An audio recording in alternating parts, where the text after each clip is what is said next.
Welcome to the AI Readiness Podcast with Lucy and Andrew.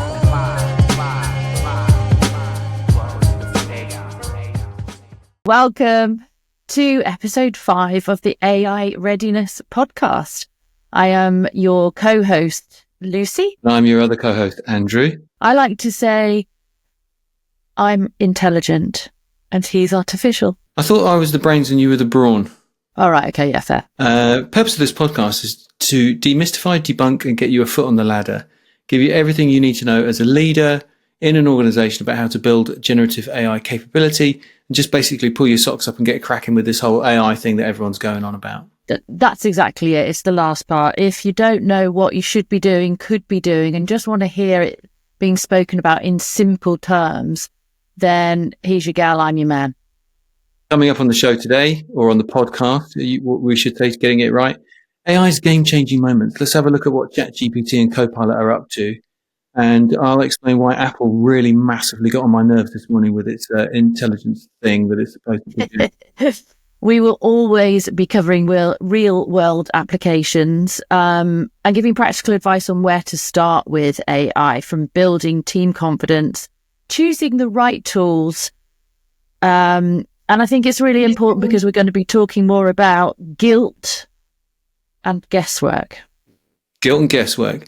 And also security and trust. You know, one of the things we're noticing from our conversations in the field is that worry about security is holding people back from fully committing. So we'll tackle that in the podcast as well.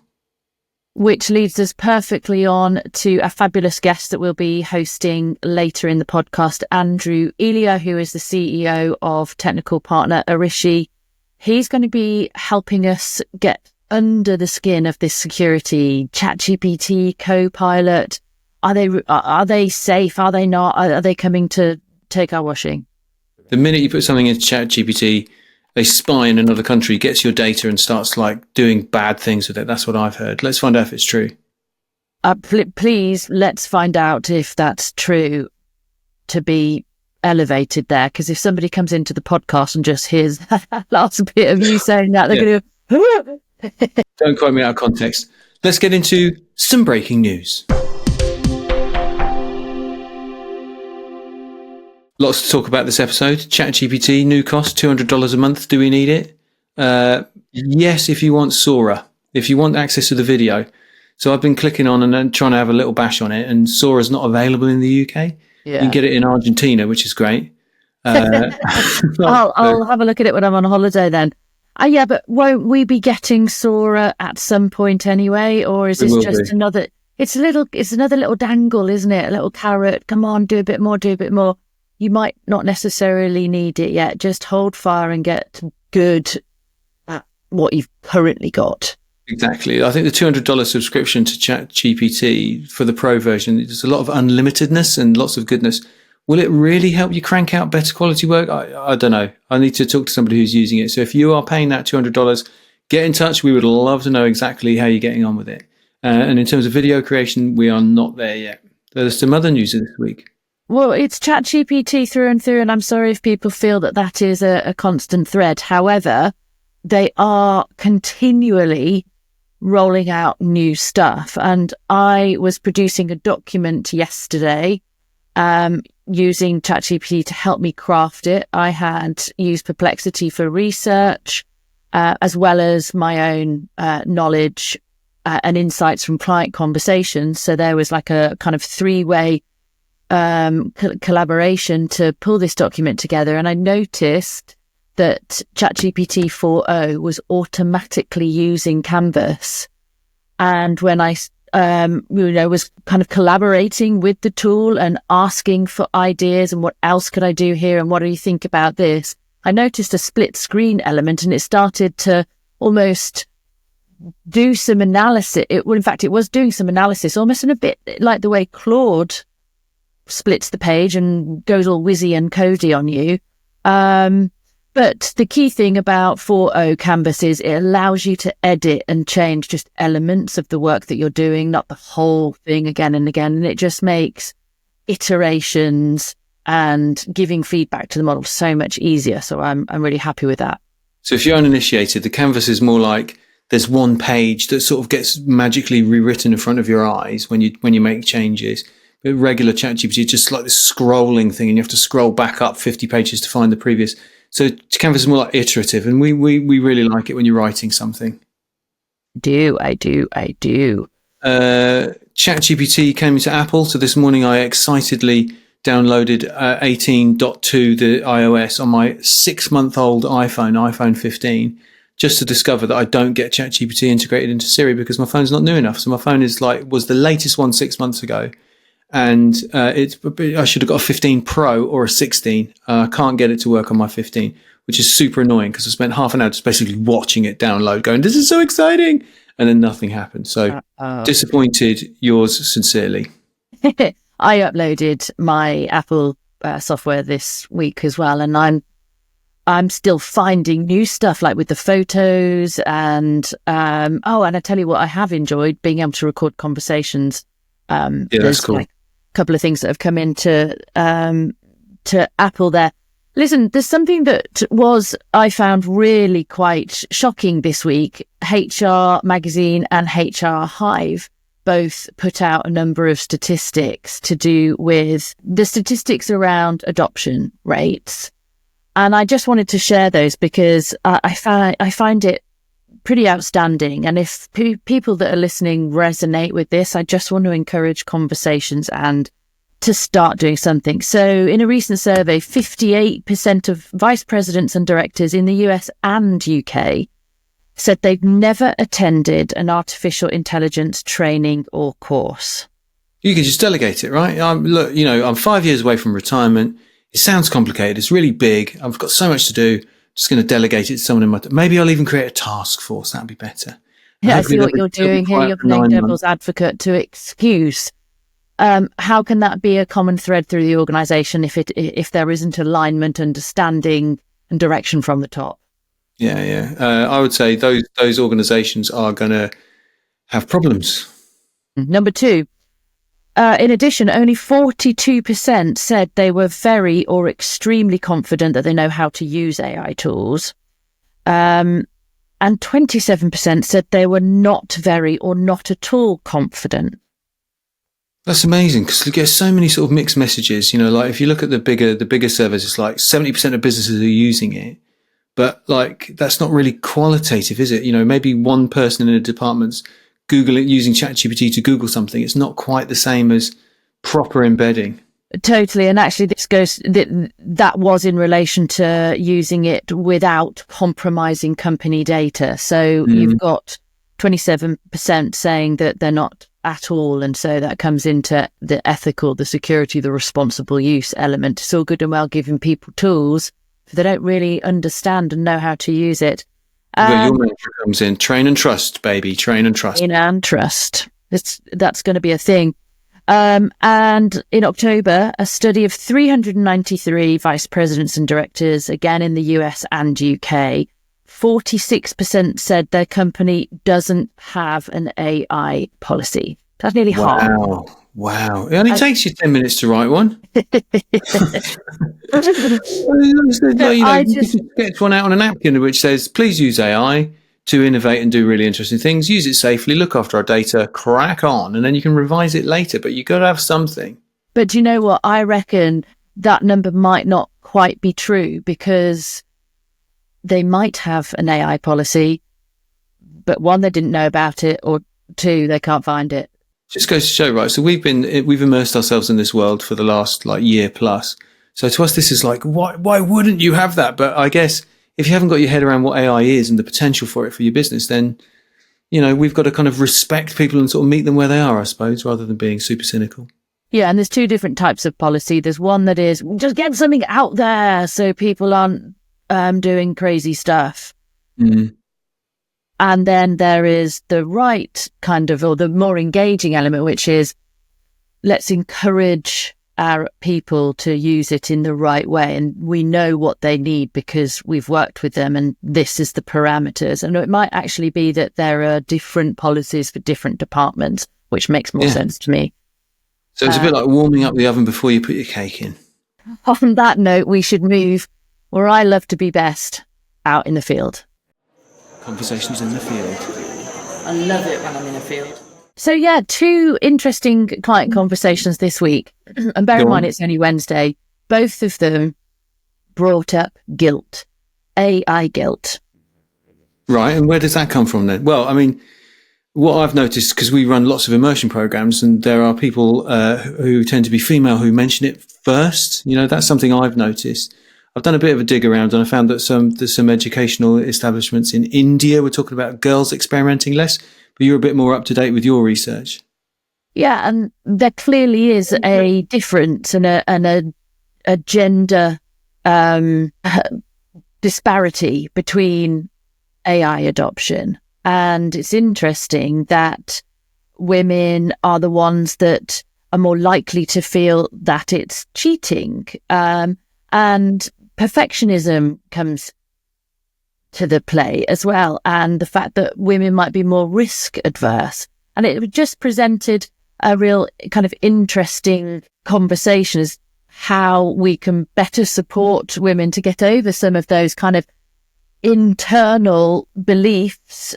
Well, like it's sometimes peer support can help it, right? So remember Liz on one of our early immersion programs, that really stuck in my mind when she said she created a piece of content, but she didn't want to release it because it was not authentically hers.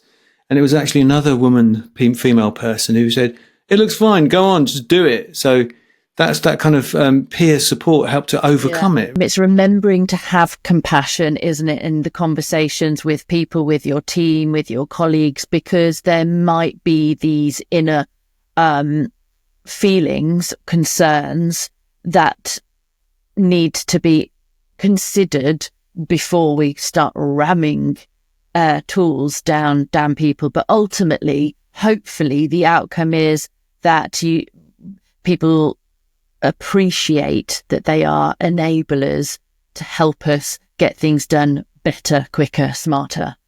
Absolutely. But I love where you're going with it, because sort of acknowledging these human things, we're effectively like we're doing the right thing by tackling it. And also these are performance inhibitors. So if there are female people or any people in your organization who feel guilty about using it, that means that they're not sort of they're not performing as well as they could be. And that's something to be addressed with compassion, as you say.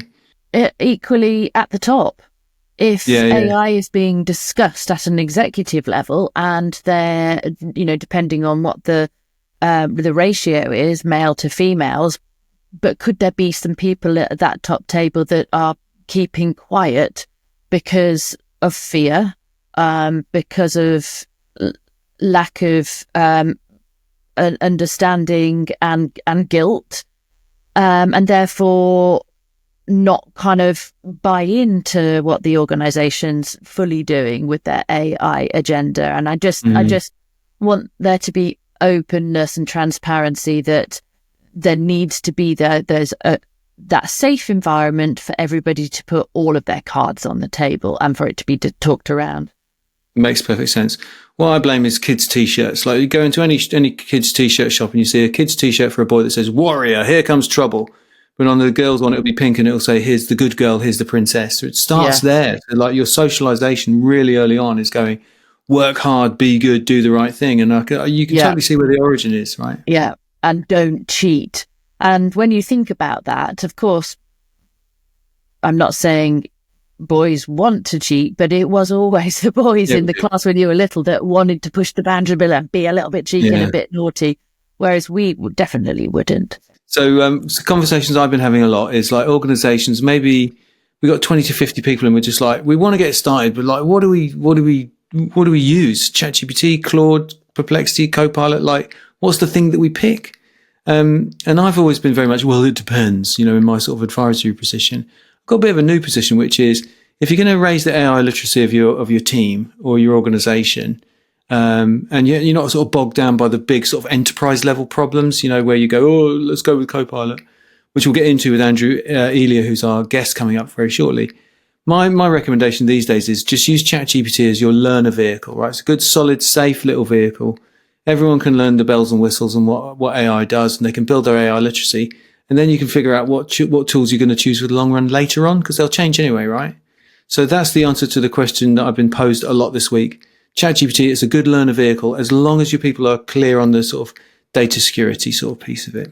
There you go. Depending on organization size. So before you were kind of thinking it's best for the teams and the organization themselves to decide what tools based on what they want to do or where their problems are, and which tool would therefore be best to support that. What I'm saying is learn on ChatGPT and then decide. Right, that's where I'm coming from. Interesting. I wonder what people think about that. But thank you very much. And just going back to the AI guilt element and the fact that it has actually been termed, I've read it in a couple of places, the good girl mindset, which kind of peeved me off a bit in that we still have that. It shouldn't be a thing. Yeah, it shouldn't be. It's the same as all this endemic organizational stuff, like if a woman's assertive, she's bossy. That's just all complete nonsense. And so wherever we spot it, we need to challenge it. But the guilt element automatically comes down to not properly understanding how to use the tools. And so when you build AI literacy and you realize that it isn't about just a one-hit prompt, it changes everything. But it also comes down to what skills and training are organizations providing for people to give them that support, because you'll have people that are, perhaps it isn't the guilt, but they'll have fear. If I get this wrong, if I do something wrong, I'll look stupid or I'll get in trouble. So also. So we need to be creating environments and organizations where that's not true. So people are rewarded for experimentation. And then there's a virtuous circle of feedback for people who make mistakes, which are honest mistakes. As long as they're not experimenting by putting the company financial information and pressing go. Oops, was I not meant to do that? Of course, there needs to be a framework for that experimentation. But yeah, it's a fascinating topic, and I am exploring women and technology and our emotions and how we can use it not just to support us be more efficient in the workplace, but actually as a life coach to help us stop the procrastination, to even worse, the rumination of what we should do, what we shouldn't do. Oh, I've got this conversation, I don't know how to approach it, or what do you... And it might not land with some people, but it is basically like a friend, an advice board, a life coach, a soundboard in your pocket. And it's not reciprocal. Like ChatGPT doesn't mind focusing on your agenda for an hour. It doesn't go, me now. It just does the work. Love it. Or ever say, I'm too busy. Let's talk about our adventures in AI. So you remember how in December we did that Disruptive Innovators Network talk in, was it London? London. And one of the hits was the Father Christmas voice on ChatGPT. Well, I've been sort of thinking, throwing forward, like there are other characters that you could create, like maybe getting it to talk like the Easter Bunny. Right, so here we go. Let's have a look. Hey, ChatGPT, could you talk to little Lucy like you were the Easter Bunny and see if she's been good and sort of like tell her whether you're going to visit with Easter eggs in a few weeks' time. Hello, Lucy. I'm the Easter Bunny, and I hear you've been a very good girl. I'm getting ready to hop over to your house with some delicious Easter eggs. Make sure to keep being good, and I'll see you soon. You, the listener, you may have children in your life. Yeah, it's a fun way of introducing them to the dark side. No, that is good, but she didn't sound anything like a rabbit. So when you're using ChatGPT, and look, we will remember that we do fall in love with Copilot. When you go to search for GPTs, which are bots that people have already pre-created and trained, I only really use and trust the ones that OpenAI have created, and then you can see the ones that have had thousands and thousands of conversations versus, crap ones that little Jimmy has done in his cupboard. But when you look at the GPT marketplace, like the bot marketplace, you can see it's like a ranking, isn't there? So there's some of like a million conversations, some have had 5, and you're not going to choose the one with 5 because you're like, if only 5 people used it, it's probably garbage. Yeah, exactly. Thank you for explaining that. So it's in the marketplace, and there is a bot that is called Tech Advisor. And I have just bought a new laptop, which I'm very excited about. It's incredibly shiny. But when it comes to hardware, I just have no clue what I need to plug in, what hole, press what button. So I used a tech advisor on ChatGPT, and it helped me. And because I couldn't work out how to sync my SharePoint here and do my other thing there, both with description, voice description. On one occasion, I needed to take a screenshot of what the problem was and uploaded that, but it worked absolute wonders. So there I have an IT department team, tech team in that bot. So I'm just recommending that was really useful. And this knowledge is unbelievably like diverse. So I've got an electric car charger, and it just freaked out and disconnected from the internet the other night. Didn't charge my wife's car, which was a whole different conversation, which included some raised voices because she was really late. Anyway, I'm like, come on then, tech advisor. But I bet you don't know this. And it was like, yeah, go through this page, go through the log on, do this, do that and the other. And it was up and running in 5 minutes. It's like magic. It is amazing. In the GPT marketplace, was just going to stress that there are a lot of things in there, and probably some that you should avoid when it comes to a security point of view, because you don't know who's created it. Also is an implication for what they're going to be doing with the data and with what you're doing with it. It is therefore to use reputable sources like OpenAI, which will sit ring-fenced within its GDPR compliance and all of the above. Absolutely. And if you're an opportunist who's thinking, there's a marketplace, I can create a bot, I'm quite good on ChatGPT, don't expect it to get monetized because, like, I don't know anyone who's made any money out of it. Copilot-wise then, like my adventures in AI with Copilot is, a couple of weeks ago, I was delighted when I went into Copilot and I just said to it, can you look in my diary and give me some slots that I can put in an email to send to Nadine, for a coaching conversation? And it performed really well, but I did the same thing today, not for Nadine, obviously. And it just performed appallingly, right? It was just completely randomly creating slots. And it was able to read my diary and look at it and tell me when I had appointments, but not able to make the leap into making suggestions. So the performance has dipped in the last couple of weeks. It's really weird. And I wish I knew why, but that unreliability is real. It's a real pain, right? And are you using Copilot through your Outlook app, or are you using it off the web browser? The Outlook app. So Right. You'd expect it to be like plugged in to the graph. Bit technical, the box of tricks. But anyway, come on, Microsoft, get it sorted. Get the reliability sorted. Otherwise, people just get bored of trying. Exactly. And I'm not too happy about the direction that Microsoft seemed to be going in terms of moving straight into agents and straight into Microsoft Vision. Please, could we be able to just speak into a computer to say, can you find me half an hour time slot for me and Andrew this week? Solve our daily problems. For it to give you a suggestion there and then, great, yep, can you use that, send him a meeting? And, the tech is there, just why aren't they making it work efficiently and succinctly? I'm going to thump the table to make the point. Solve our daily problems, goddammit. There you go. Oh, it just broke my mind. We have a guest. I'm very excited about this guest because we have partnered with him on purpose. He has worked in software tech development for 25 years or so. I actually worked with him in my first ever job for a software company. So that's how long we've known each other. And I trust him because he doesn't tell people they need AI when they don't. Because it's not necessarily the savior of all. And what I wanted to invite him in for is to speak honestly, openly, and just basically normally about security, because everyone's scared. Is it going to do this? Is it going to do that? And also just to help a little bit with what really do we need to do if we're starting thinking about AI. So I'm really excited to see what he has got to say. Andrew Elia from Arishi Agency. Andrew, who am you and what do you do?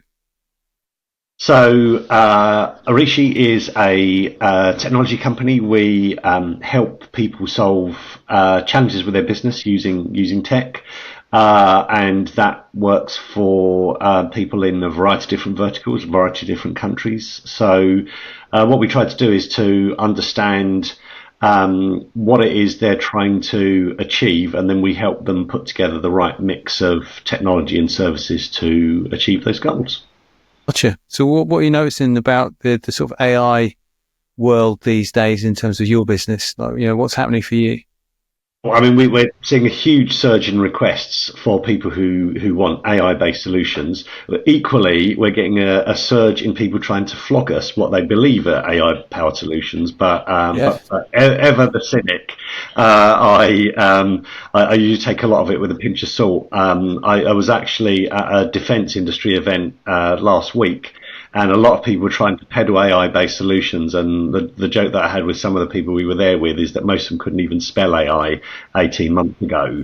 So it's become a bandwagon that everyone's. I mean, I've seen loads of these technology waves over the years, and people are always trying to shoehorn their offering into whatever the latest buzzword is. However, AI is unlike any other sort of bandwagon I've seen because it seems so real to most people in that it's something they can reach out and touch literally by going into a web browser and having a play with it. Whereas if you look at some of the other things that people have talked about, like metaverse and so on, a lot of people still think it's a bit out there. It's not for me. I'm not sure how it applies. Or you needed to be a coder and. Yeah. This is that world, and it's in front of people, and I think that's what's generated all this excitement. Equally, there's a lot of hysteria, and a lot of it is people trying to grab column inches and things like that. But once you can filter all of that stuff out, it does have genuine value.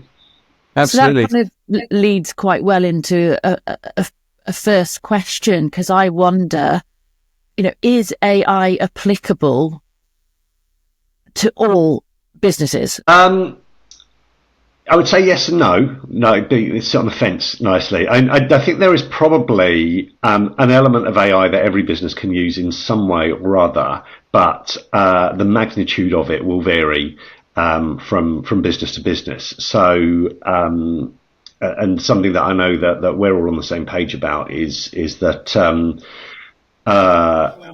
AI is there to help, not replace humanity. So in the same way that, years ago when people didn't use word processing, they were using typewriters, and people realized that word processors actually save people a lot of time and things like that. It's some of those things that if you've been doing the same thing for years and years and years, and you think, no, I don't need AI, I don't need this, I don't need that. It's only when someone else looks over your shoulder and says, did you know you can save a lot of time with this?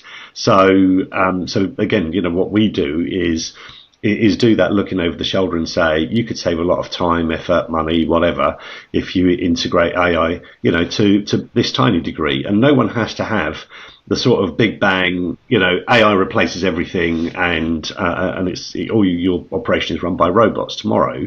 But, even if you have just small incremental things that you can use it for, then there's a benefit to your business.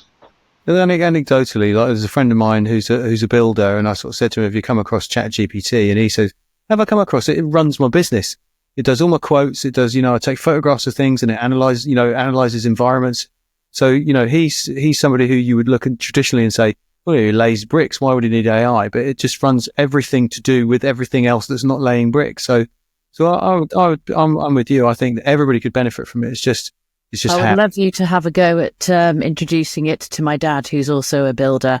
That would be a right laugh. It would be quicker for him to train a pigeon to send a message across than it would, I think, for him to. I mean, Windows to him is something that he makes in his workshop. Just come back into the world of Gen AI then. So I think we love to pick your brains about, Andrew, on an ongoing basis is this big kind of ChatGPT versus Copilot. I'm an enterprise leader. I'm trying to decide which to roll out. It's a really big decision. I'm worried about security. Which is the horse to bet on? And you've got opinions on that. Always. I mean, probably the first thing to know is that Copilot is basically a watered down version of an older version of ChatGPT, actually. So Yay! it does actually use some of ChatGPT's technology. However, obviously, with it being in the Microsoft ecosystem, there are the sort of, well, as we call them, the Microsoft fanboys who basically will buy every product that's got their logo on it. A bit like you read about spa bunnies who go into every different country just to visit a spa store. I mean, unfortunately, the corporate equivalent are the people who use anything that says it's got Microsoft on it. Is it any safer than ChatGPT? That's the $1 million question, isn't it? That is the $1 million question. It's the $1 million question. Well, essentially, they're based on the same technology, except what will happen is that you'll be using the data that is within the Microsoft ecosystem as a result. So effectively, it's all within their sort of walled garden, and everything that you've basically given to Microsoft will be their source for that data, whereas ChatGPT is obviously wider. Although ChatGPT, you can restrict the data set that it uses as well. But again, Copilot, I guess you could say it's like ChatGPT with training wheels that you can't take off. So any of these systems, when we come to talk about safety and security, it's down to who's looking after that data, and fundamentally anything that is within someone else's cloud infrastructure is data that you don't fully control or understand where it is or what it is, and then what they're going to end up using it for. So the only truly safe AI solution is one that you can run totally within your own ecosystem without it going to a third party. And realistically, that means it's not necessarily ChatGPT or Copilot. Do you mind if I shoehorn in a technical phrase that I learned a couple of weeks ago to make myself look clever? Please do. Yeah, Is that what you would call on-prem, Andrew? That is precisely on-prem. Yes. Banana. It means you got a little computer on the premises that's got all the stuff in it, and there's no pipe leading out to the internet. Yes and no.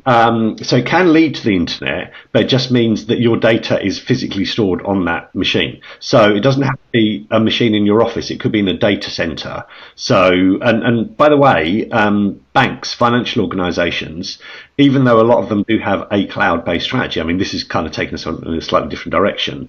They all have huge cages of racks in data centers. So all of their personal information, all their sensitive commercial information is all actually held on premise and not in the cloud. So that should give you a pretty good indication of, the question about safety and security, because if they're not storing your personal data out there, because imagine what would happen if they stored it in one of these cloud platforms and there was some sort of breach, they would be absolutely hammered, wouldn't they? So yeah, absolutely. Okay, that's a really good point. Thank you. And I guess, you mentioned banks and ring fencing your own or building your own solution so that it's completely safe. That sounds big and expensive. And I'm thinking, no, you're shaking your head. So no, not expensive. No, because there are a lot of solutions out there that are either open source, because we've been doing this for about 8 years. So hence we can spell AI. But also there are a lot of solutions. So for example, in NVIDIA, who are absolutely huge at the moment, who make the hardware that basically a lot of these systems also rely on, you can use this sort of technology on premise or something like that, and they provide a load of these tools for people to use already. So I think there's a common misconception that if you want to have AI in your business, you've got to either use Copilot or Gemini or ChatGPT or Llama or whatever. That's not the case. You don't have to use those sort of systems, because you effectively get charged for the number of calls you make and things like that. But if it's running on your own hardware that is using their libraries, then you can make as many calls as you like, and you're not having to go across the internet to do it, which obviously introduces latency, and B, you're not metered in terms of, oh, you've made this many requests, the flag's down, and that's what it is. So I think it's a fallacy to assume that if you don't go down the path that everyone is talking about, that it's somehow going to cost you more money. Okay. So where would you start if you were an executive team? I'm going to say in a small to medium sized business, and you've just said that it's a fallacy to think that certain scenarios might be overly expensive. But where do you start in terms of what tools to look at from a security point of view? Should we use this? Should we use that? What are the conversations or considerations? Well, we actually turn that conversation on its head because we don't believe, even as a tech company ourselves, we don't believe the tail should wag the dog. So we say, what do you want to do with your business? What do you want to achieve with your business? And then we'll say, actually, use this hardware, or yes, do use, ChatGPT or Gemini or something like that, because the sort of data you're planning on putting through it isn't going to be something that puts you at risk. So it's just about being able to assess it. And there isn't a one size fits all answer because these AI tools are so broad in what they can do. You can't say, this is the right answer for everyone. There's going to be adjustments, and that's why you need the right tech partner to help you figure that out. Oh, I wonder if you're available. So you're getting me thinking about something, Andrew, which is, for our non-technical listener, it's like listening to the way that you talk is the way that they might have a conversation with their chief information officer or their head of IT. So if they're not getting the sense that the head of IT is talking to them in that way, which is, tell me about your business problems and we'll find the technology solution for it. If it's a technology-led conversation, they need to kind of flip it in the same way that you're doing it. Yeah, and unfortunately, when we deal with a lot of corporates, and when they deal with their IT departments, I mean, some of them actually refuse to deal with their own IT departments for various reasons. A lot of them tend to, like we said before, make the tail wag the dog, because they'll come in and they say, well, we've got all this Microsoft Office 365 infrastructure, we'll just plug Copilot in, happy days, and I'll go back to playing solitaire when they close the door. So this is why I often need someone who is not, and I can't think of a polite way of saying it, so I'm not going to say a polite way of doing it. A lot of IT departments tend to be very navel-gazing in their approach. They tend to say, look at this big pile of IT that we've got. Let's, we could use an innuendo there as well. And they'll be solely focused on what they're going to do with moving those assets around and things like that. They are very often not aligned with what the business is looking to do, even though they are supposed to be sorting the business needs out with the sort of infrastructure they're delivering.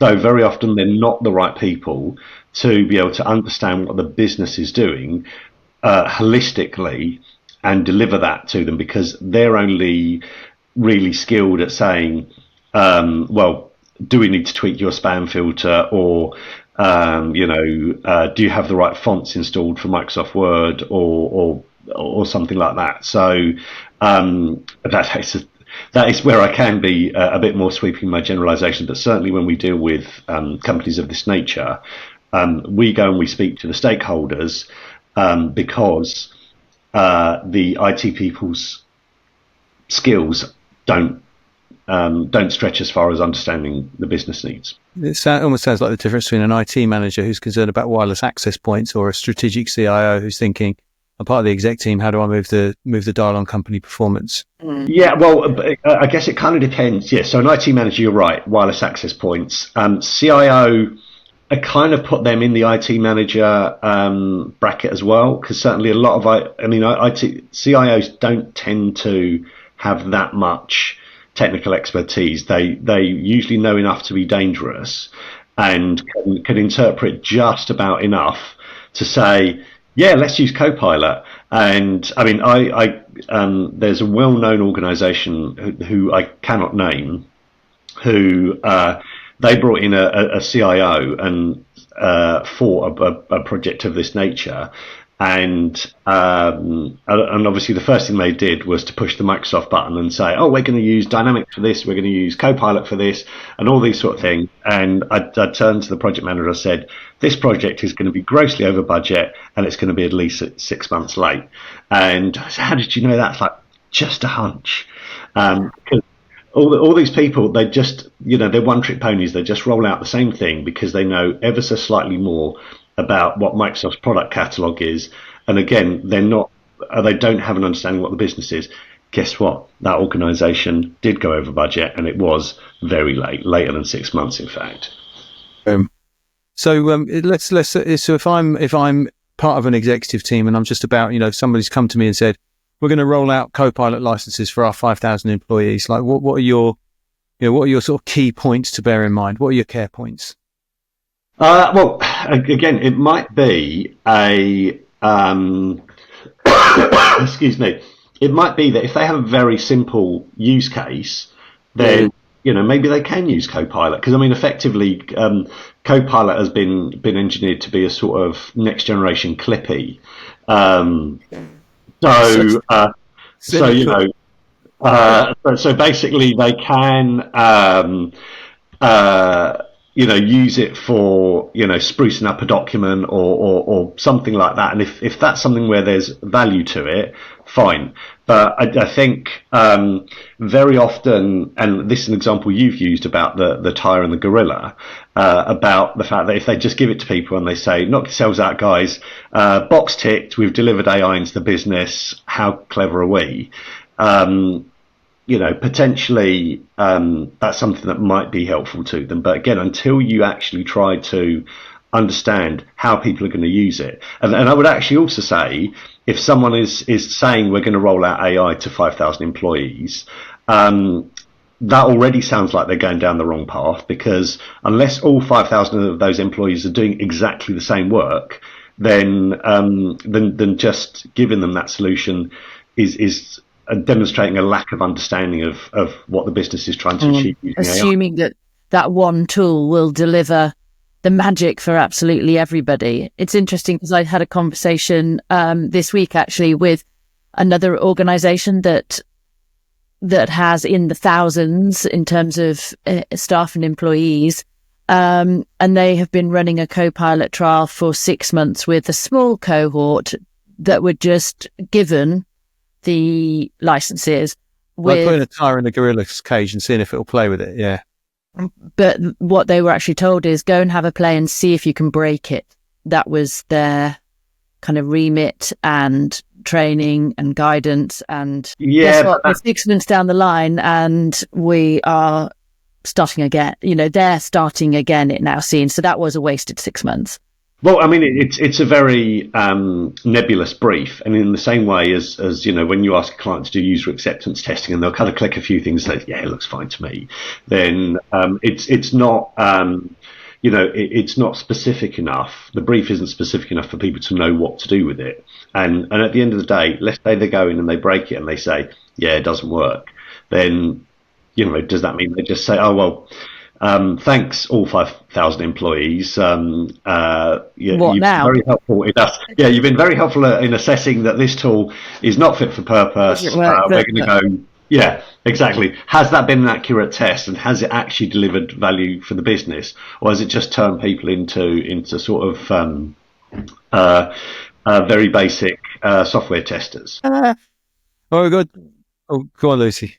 Could I just go back to the ChatGPT versus Copilot scenario? Because I feel we skirted a little bit around what people really want to know. And ChatGPT is the one that's often mentioned about being banned because it's so scary and dangerous and it's going to steal your washing. What do you know about the security levels and how they are set up behind the scenes? Is OpenAI really a baddie? Well, as I said before, and by the way, I say this someone who very confidently still has control of all of their washing. That once again, Copilot is a licensed version of ChatGPT, so the core technology is the same. Yeah. So if they are saying that OpenAI are the baddies, then Microsoft are basically using the playbook from the baddies. So from that point of view, it's no different. If we're talking about the data, and if they're basically saying that OpenAI are baddies because they do evil things with your data and things like that, but guess what? So do Google. Every time you open your Chrome browser, every time you do a search, they're harvesting all that information. So are they any better? Microsoft do that too. For the infinitesimal proportion of population who actually use Bing as their browser, they would have the same sort of thing. So, all of this stuff, all of these people, when any of these tools are offered to you for free, they're not for free. That's what the terms and conditions say. You're getting this because you're giving them something. Yeah, interesting. It's all relevant, isn't it? And then final question, if there were a couple of things that an organization should consider in terms of AI readiness for their technology, are there any thoughts or tips for that? So AI readiness, obviously, there's a number of different factors to it. And first and foremost, as you two rightly know, it's about education and people knowing what it is. And, regardless of whether it's this product or that product, it's what is it and what is it not? Because in some instances, we see people come to us asking for AI-based solutions without actually realizing that actually some of their business challenges don't even need AI, actually. So I think, and often we've been asked to present to people on what it is and what it isn't, just so that they can get a reset, because there's just so much noise in the media about what it can do and how people have used it, and also the fact that people, as I said right at the beginning of the session, that people are trying to flog you their solutions, telling you that they're AI based because it will get them extra brownie points. So first and foremost, education. Then, of course, making sure, looping back to what we were saying before about understanding what the business needs are, and then tying all those things together. So, again, the wrong thing to do is to start with the tech and work backwards. You've got to start with what it is you're trying to achieve in your business, and then you look at how you do it. But before even that, people just need to know what AI is all about. And I love that. Coming from an IT background and running an IT and software business, you're advising that it doesn't start with the tech. Yeah. The tech is the solution. It is not the starting point. Andrew from Arishi Agency, thank you so much for your time. My pleasure. Amazing.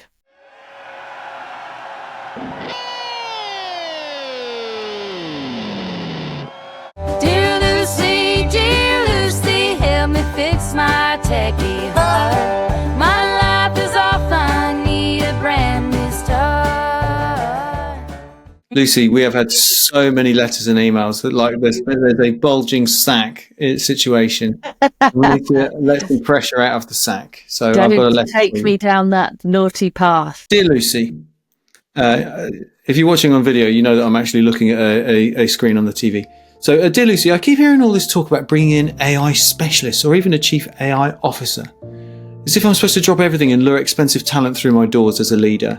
Then again, maybe I should be focusing on growing the capabilities we have. Seems to be a kind of hire or train question here, Lucy, right? Get your thinking gear on. Then again, maybe I should be focused on growing the capabilities we've got, training my team up to handle AI themselves rather than placing all my bets on some outsider who might not understand our culture or needs. So which is it? Should I be investing in off-the-shelf AI experts, or is it best to nurture the potential I already see blossoming here because some of my people are using generative AI? What's it going to be? Dear Lucy, help. Get it? Because there is a lot of noise, or more noise now, around AI roles and chief AI officer here and people to lead the task force there. And so I get it. People are naturally thinking, do we need to do that?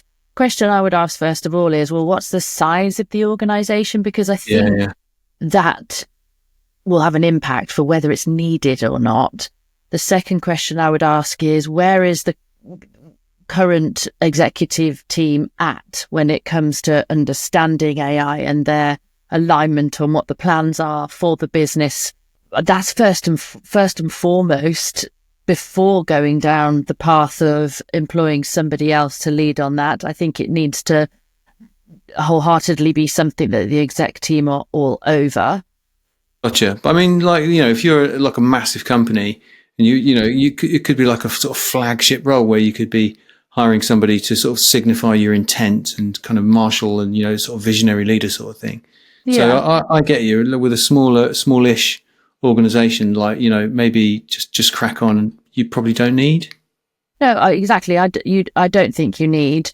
It doesn't hurt to allocate somebody as perhaps the champion for those projects alongside the IT capability. But in a smaller organization, the first port of call is to make sure that the executive team know what they want to do, can do, and are agreed on that. In a larger organization, yes, somebody to lead on that, but I think it needs to be somebody that sits on the exec. I don't think it should be a separate entity to that. Yeah, it was the DIN conference back in December, where if there isn't alignment at the top and new ideas or technologies or tools are implemented and introduced down below, if you don't have that common thread, you've got more chance of tissue rejection. That was the ex-BBC guy who talks about AI culture at the Disruptive Innovators Network. Yeah. You're right. So, okay. So I feel like we're sort of some way towards answering the question. Yes, if you're big enough, but make sure it's integrated to the organisational strategy and it's not somewhere sat over there in the task force, isn't just working on things that don't matter to the real parts of the business. If you're small, you probably don't. Just make sure you're all aligned, and then allocate somebody to drive it. Connecting this back to what Andrew was saying, like, as an exec team, and what you're saying, right, which is as an exec team, know what it is you want to achieve rather than just like hire somebody to solve all your problems. Yeah, absolutely. I think we haven't heard from Rich, our producer, whose role is to sort of keep us in check, but also manage the fact, help us not get too technical. So we must have done well if you've been quiet, Rich. I feel like this is a punishment for not saying bananas. I had to say it earlier. We run an inclusive ship here, and people like the texture and variety of multiple voices, so you're in. Okay, so quick fire questions put to the both of you. So Lucy, if AI ran your diary, what's the first event it would delete for your own good? Oh, golly gosh. I mean, there's some things on there that I probably shouldn't say out loud in public. The things people want to hear. No. What's the things it should delete? Yeah, if AI could delete something for your own good, what would it delete? I'll let you think. Rich, what do you got? I was going to repair a microphone. I don't know what to delete. Next question. If your phone's AI started giving you unsolicited life advice, what is the first thing it would say? Stop doing some of the naughty things. Like what? Getting delivery for chocolate biscuits. Actually, that's a lie. Biscuits, Maltesers, and red wine. Nice. What a package. Rich? Don't order delivery so much. Don't order like Uber Eats or anything like that. So you're both lazy. That's interesting. Let's throw forward to the next episode. So coming up in our next episode, we've got Peter Boswell, Senior Leadership Excellence Manager at Green King, coming to talk about implementation there. How'd you get him on, Lucy? How'd you get him on? Because we have had the most amazing conversations around generative AI. He is a bit geeky. He loves it and is just super keen to learn and continue to learn more and more how it can support the L&D function and their leaders across the organisation. So I just thought he is a great person to inspire others who are perhaps in the L&D role too. And if you are listening outside of the UK, Green King is a major brewer and hospitality organisation with more than 2,600 establishments. So he's a big win to get on. Such a lovely organisation. I'm just going to add that bit. And a nice guy and a good culture. We'll be talking about the joy of work and maintaining purpose, and not just draining all the joy out using AI. We'll be getting into some of the technical stuff about what a culture and capability plan looks like, and what you need to be thinking about now in your organization when you want to get a foot on the ladder with AI. And also, we'll see if we can get Sora working. That's the OpenAI video generation thing. I'm sort of mildly hopeful, but hopefully I'll report back on using a VPN, a virtual network thing, to pretend I'm in America to have a crack at it and hopefully not get banned from ChatGPT. So I'll let you know how I get on. Good idea. Culture and capability plan sounds really interesting, because you're right. What do you need to be doing now in order for that to happen and that to be true? And I think sometimes people forget that and focus so much on over there and over there. And here's like, well, how am I ever? Needs to be a plan. If it ain't planned, it ain't happening. But God likes to laugh at a plan, so it needs to be flexible. Plan, skills. If you don't plan, you plan to fail. What was that ridiculous saying? Capability. Piss poor planning. Perfect planning prevents piss poor. Whatever. Okay, so this is the end of our 5th podcast. I know. I feel that we're a little bit dark today in our clothing, so we will address that in the next episode. So for anybody that is watching, I'm terribly sorry. If you have been listening, I am incredibly grateful. If you're still at this point, once again, we will offer free coaching. Just email lucy@uptakeai.co.uk to be in Not with to a everybody. chance. We'll pick a name out of the hat, right? To be in with a chance, darling, of some free one-to-one coaching.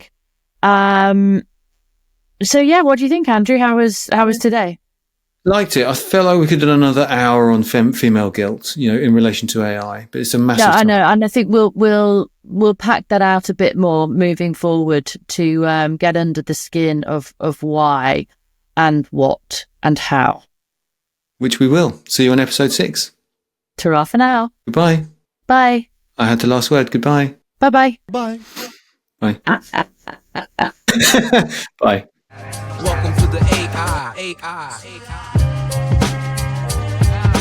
Readiness Podcast.